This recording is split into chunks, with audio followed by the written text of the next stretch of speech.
नर्मदे हर। तो आज नर्मदा मैया के भक्तों के लिए एक प्यारी सी कथा। मध्य प्रदेश के एक छोटे से गांव का एक छोटा सा 8 वर्ष का बालक आरव ने सुना कि उसके दादा और दादी नर्मदा परिक्रमा के लिए जा रहे हैं। तो तुरंत दौड़कर अपने दादाजी का हाथ पकड़ लिया, बोला दादू मैं भी नर्मदा मैया के साथ घूमूंगा। अब उसके दादाजी मुस्कुराए और बोले कि हाँ बेटा बिल्कुल, भला नर्मदा मैया भी अपने बच्चों को अपने साथ चलने से रोक सकती है क्या, चलो। अब आरव अपने दादाजी के साथ नर्मदा परिक्रमा के लिए निकल गए। प्रथम दिन जब आरव ने जैसे ही नर्मदा मैया के तट को देखा तो उसकी आंखें चमक उठी। लहरें हल्की हल्की आकर उसके पैरों को छू रही थी। आरव बोला दादू ऐसा लगता है कि नर्मदा मैया मुझे नमस्ते कह रही है। दादाजी ने कहा हाँ बेटा, जो बच्चे मन से साफ होते हैं नर्मदा मैया उनसे बड़ी ही जल्दी दोस्ती कर लेती है। आरव का मन तो बहुत खुश हो गया।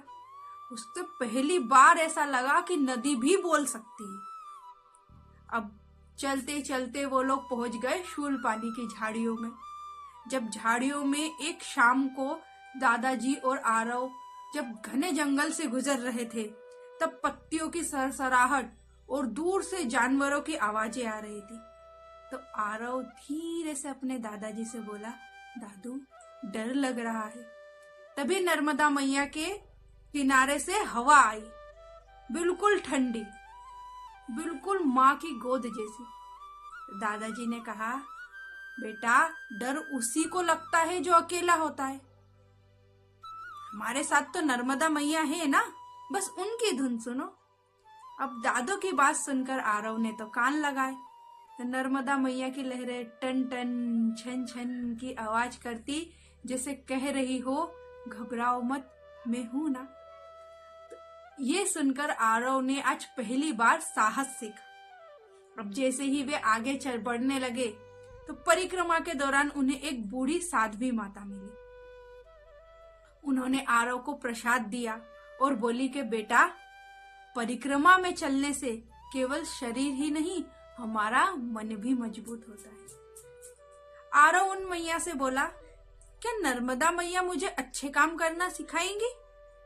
वो साध्वी माता मुस्कुराई, बोली कि वही तो मैया की सबसे बड़ी सीख है बेटा, क्यों नहीं सिखाएगी। अब उस दिन से तो आरव हर मिलने वाले यात्री को पानी देता, उनकी जैसे उससे बनती उस प्रकार से मदद करता। उसे ऐसा लग रहा था मानो वह नर्मदा मैया के लिए ही काम कर रहा। ऐसे करते करते परिक्रमा बीतती गई। अब आज परिक्रमा का अंतिम दिन आया। शाम का समय था, सूरज ढल रहा था, नर्मदा का पानी सोने जैसा चमक रहा था। आरव चुपचाप नर्मदा मैया के किनारे बैठा और नर्मदा मैया से बोला मैया अब मैं घर जा रहा हूँ, क्या आप मुझे याद रखेंगी?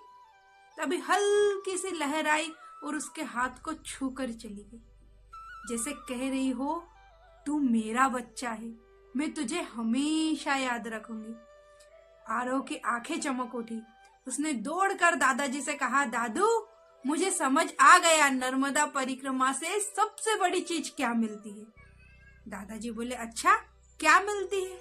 आरव ने मुस्कुराकर कहा नर्मदा मैया का प्यार और एक अच्छा इंसान बनने की सीख। उसकी ये बात सुनकर तो दादू की आंखों में अश्रु आ गए और उन्होंने आरव को हृदय से लगा लिया।